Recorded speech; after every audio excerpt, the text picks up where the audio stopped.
Maa mäletab. Ta on vanem kui meie. Loodus on võimsam kui meie. Jõelähtme alasid iseloomustavad suurejoonelised loodusobjektid.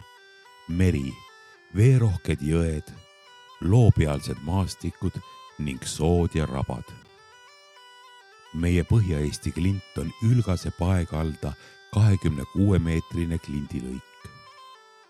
Ta seob sümbolkohtadega meie endi koduõued, ühendades vanu maastikke, iidseid ohverduspaiku, kalmeid ja sajandivanuseid loodusobjekte. Kas meie Põhja-Eesti klint on mälestusmärk paekivi murendavast ja vormivast tohutust mere või jõgede jõust? Või jääaegsete liustike liikumise purustavast väest? Või tektoonilisest maakoore murrangutest? Kas see kõik toimus 10, 40 või hoopis 60 miljonit aastat tagasi? Ei olegi tähtis. Tähtis on, et klint on siin ja praegu ning jääb meid ka edaspidi mäletama. Maa mäletab.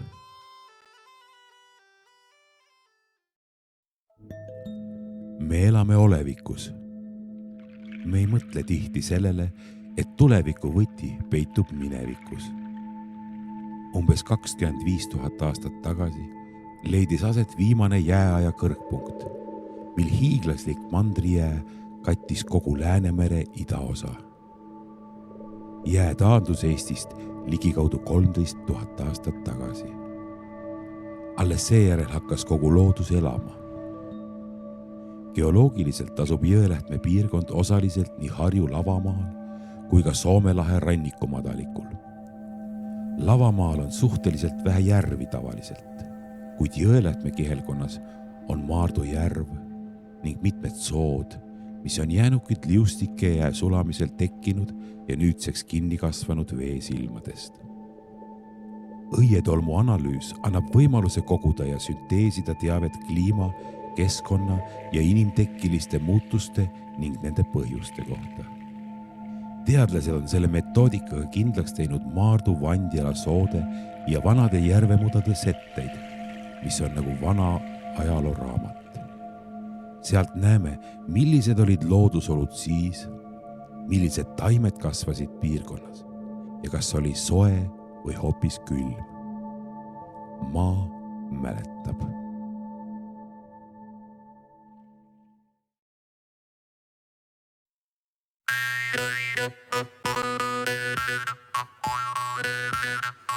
Meie oma Niagarast, Jägala joast vähem kui 3 kilomeetrit allavoolu, asub jõelooke süles justkui suur liivaküngas.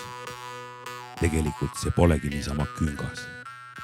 Mäe küljele, kus pole vett, rajati ajaarvamise vahetuse paiku esimene liiva ja kividega täidetud puittarinditest kaitsevall. Tekkis Eesti suurima õuealaga muinaslinnus, Jägala linnamägi. Kahjuks see teadmata põhjustel on hävinud tulekahjus. Linnuse teine kasutusaeg oli 5. kuni 7. sajandini. Valli ja õue uurides avastasid arheoloogid hulgaliselt paksuseinalisi, seest riibitud ja pealt lohkude ja kambajutlistega kaunistatud savinõude kilde. Viimase 10 aasta uuringud linnusel ja selle ümbruses jõekaldal on näidanud, et inimesed avastasid siinsest jõesuudmest küllusliku kiviaja paradiisi veelgi varem, juba 9000 aastat tagasi. Maa mäletab.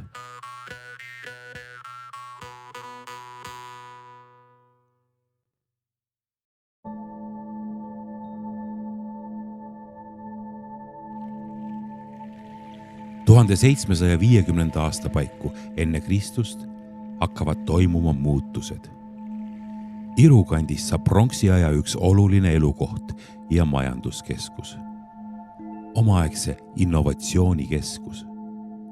Maapinnas oli jälgi inimtegevusest juba kiviajal, kuid pronksiaja hakul hakati Pirita jõeäärsele neemikule, praeguse Iru küla lähikonda uut tüüpi asulat rajama, kus valati pronksi ja kasutati pronksist esemeid. Iru kindlustamine tõusis päevakorda alles siis, kui pärast Rooma rauaaega rahvad liikvele läksid. Viikingi ajal 5. kuni 11. sajandini vajas merelähedane paik tõsisemaid kaitserajatisi.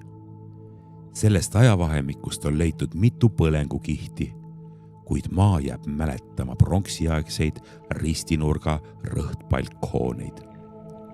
Eesti vanemad raudesed naasklit, see tähendab iidseid inimesi, kelle jälgi arheoloogid ikka veel leiavad. Maa mäletab.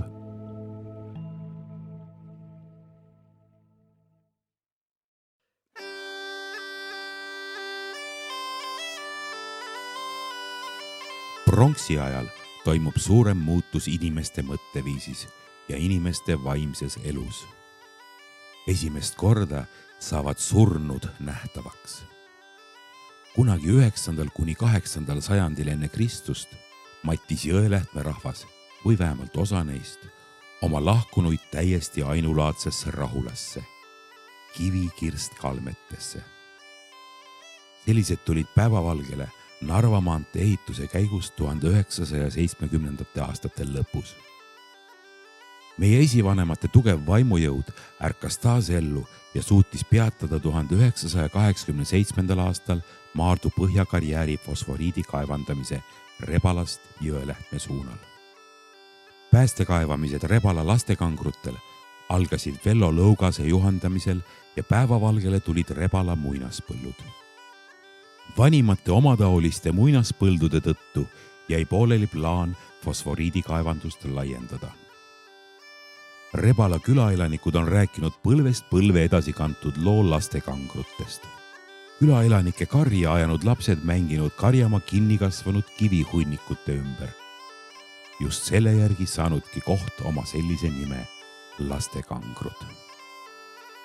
Taolised esmakordselt Eesti maastikupilti rajatud monumentaalsed hauarajatised rõhutavad surnute tähtsuse kasvu, hierarhilisemat ühiskonda ning ühtlasi võivad need tähistada ka piire põllumajandusmaade ja elualade vahel.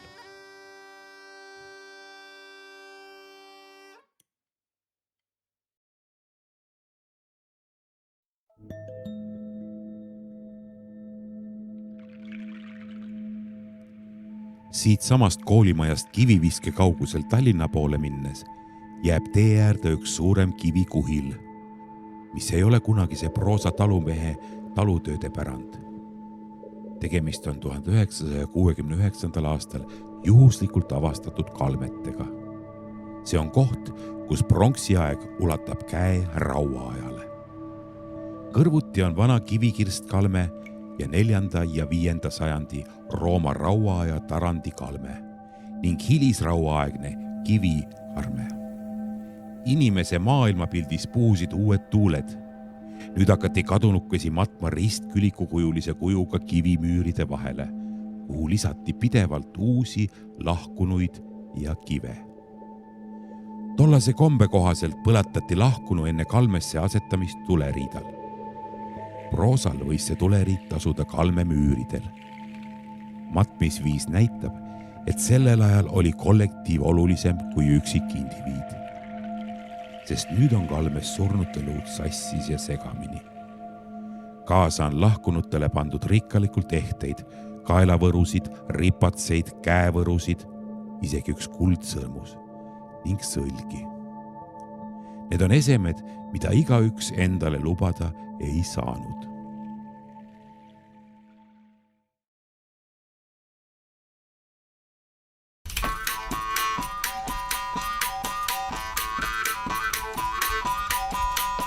Kes olid need inimesed, kes ehitasid ringikujulisi või hiljem juba 4-kandilisi haudu oma lahkunutele?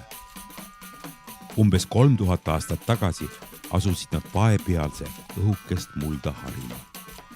Tekkisid esimesed muinaspõllud ja külvati esimesed viljad. Kõblastele ja kergetele atradele ette jäänud kive kuhjati esmalt hunnikutesse, hiljem aga 4-kandiliste põldude äärde vallidesse. Miks tehti osade väljal seisvatele kividele väikeseid lohked, teistele aga mitte? Kas neisse lohkudesse pandi jumalate jaoks ande või saadeti lohkekopsides üksteisele või hoopis esivanematele sõnumeid.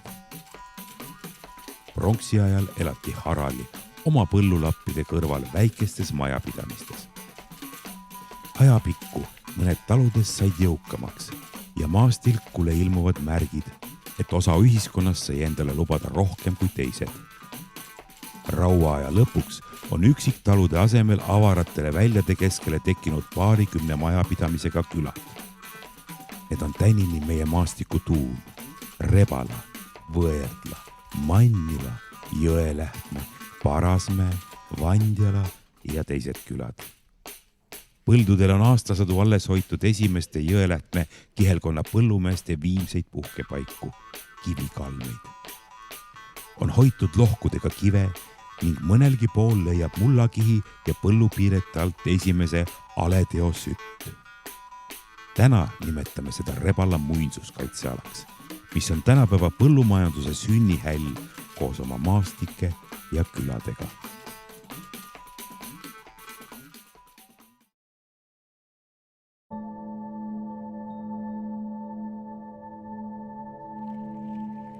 Taani väed randusid 1219. aastal Tallinna juures ja algas võidujooks hingede ristimise pärast.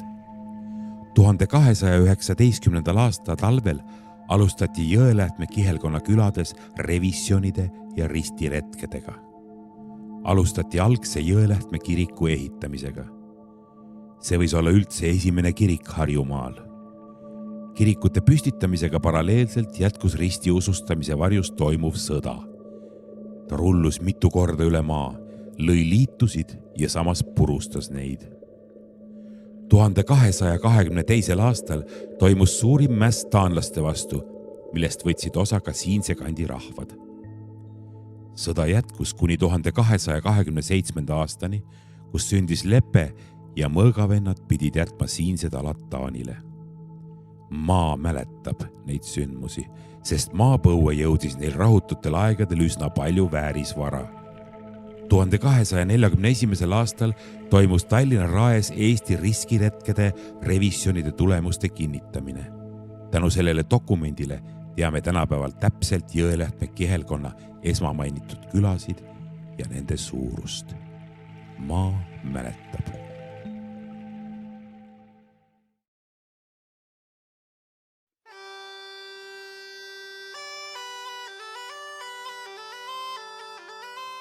Kas Jõelähtme kirik oli siinse kandi esimene kristlik pühakoda? Samal künkal, kus praegu seisab sahakabel, oli juba muinasaja lõpusajanditel matmispaik. Sinna oli kombeks matta surnud põletatult ning nende kaasa pandud esemeid. Matuseid ja leide uurinud teadlased ei pea võimatuks, et vähemalt osa siinseist elanikest olid kristlased juba enne ristivallutust. Taani mungad, kes kuninga jaoks Põhja-Eestis maad hindasid, panid 1219. aastal kirja, et Saha külas oli varem kirik ja siiani on alles seal ka surnuaed. Küll aga teame, et Eesti ainus siiani säilinud keskaine kabel ehitati millalgi 15. sajandi teisel veerandil. Saha kabel on Pirita kloostrikiriku väike koopia. Ehitajad olid samad Tallinna meistrid. Pärast suuri sõdu hammustas iga järgnev aastasada kabelist tükke, sest paljudel kordadel olid võlvid lumme, jää ja vihmade lagundada või rüüstajate poolt hoopis kannatada saanud. Oma keskaegse välisilme, viilud, katuse ja nurgatorni sai sahakabel tagasi 1965. kuni 69. aastani toimunud restaureerimistöödega.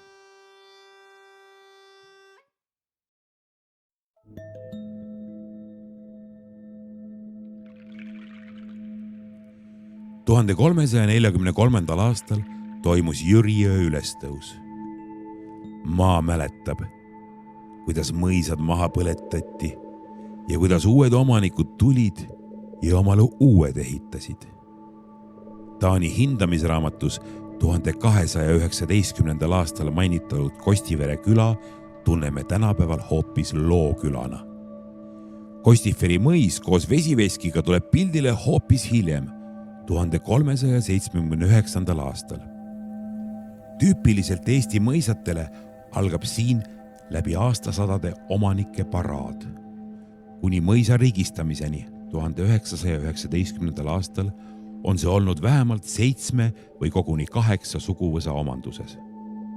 15.–16. sajandini kuulus Kostiferi mõis oma küladega Postiranna, Parasmäe, Vandjala, Kostifere ehk Looküla, Pirita kloostri omandusse.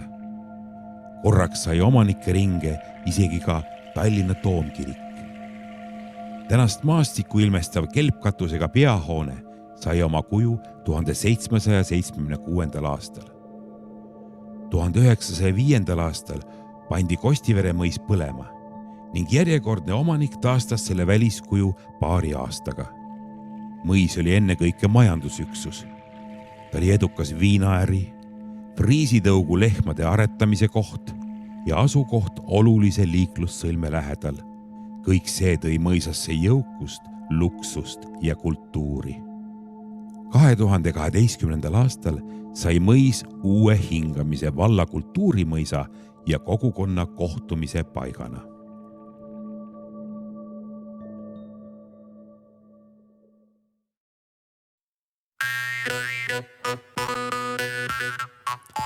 Miljonite aastate laotud maapõuekihid, jääajast kohale kantud kivirahnud, esivanemate rähkluskivisel põllul adrakurgede taga on kujundanud külamaastike Parasmäelt Ülgaseni. Viimases suures sõjas kaotati võimalus olla peremees oma isade maal ning läinud sajandi 3. veerandil juba tundus, et fosforiidikaevandused neelavad piirkonna südames meie kirikugi. Siiski läks teisiti, sest pronksiaegsed põllumehed tulid välja oma kalmetest ning astusid arheoloogide ja ajaloolaste suu kaudu vastu suurriiklikule mäetööstusele. 1978. aastal loodi esimene agraarajalooline kaitseala. Praegu nimetame seda Rebala muinsuskaitsealaks. Olles taas peremees omal maal, on uued võimalused ja uued mured. Üheskoos meeles kandes varem elatud inimeste jäetud jälgi, elavaid mälestusi märgates ning loodusimesid hoides saab 9 korda mõõta ja siis alles targalt lõigata. Nii sünnivad otsused, mis hoiavad elavaid. Ja maad, mis on inimese ja looduse koostöös loodud ja mis mäletab inimest. Maa mäletab.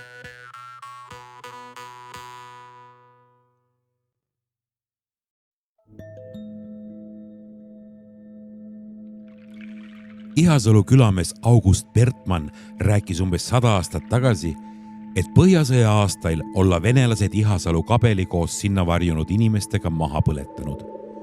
Osa külaelanikest merre ajanud ja uputanud. On oletatud, et madalasse randa ehitati kabel millalgi keskajal, mil siin valitses katoliku usk. Kas kabeli ehitus võeti ette seetõttu, et Püha Brigitta ilmutas end ja päästis sealsamas rannas 3 Rootsi kalamehe elu?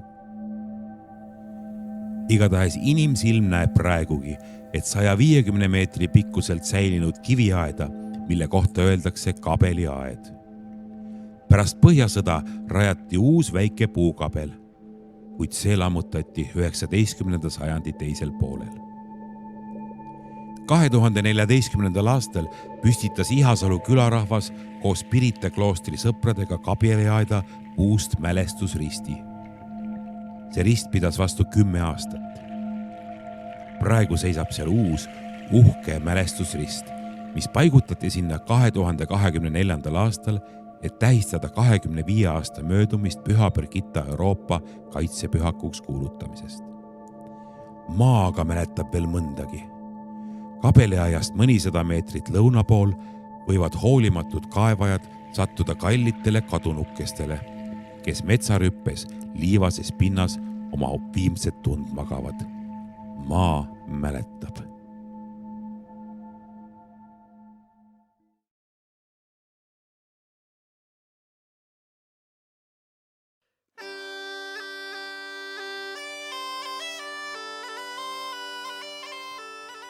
maa mäletab ja Jägala jõgi teab, asudes Eesti võimsama joa juures.